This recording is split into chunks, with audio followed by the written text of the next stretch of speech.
Hari ini saya nak bincangkan pasal kelebihan dan juga kekurangan pembelian motor secara cash dan juga loan.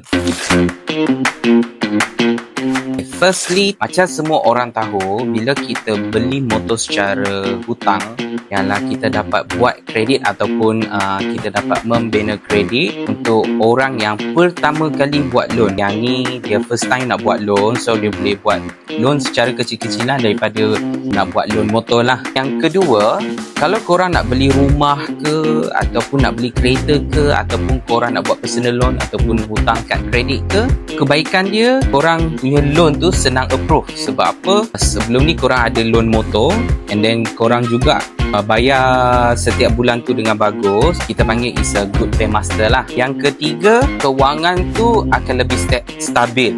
Hutang ni juga, kalau korang tak suka nak hutang lama-lama, korang boleh ambil setahun. Harga dia pun lebih kurang dengan harga cash juga.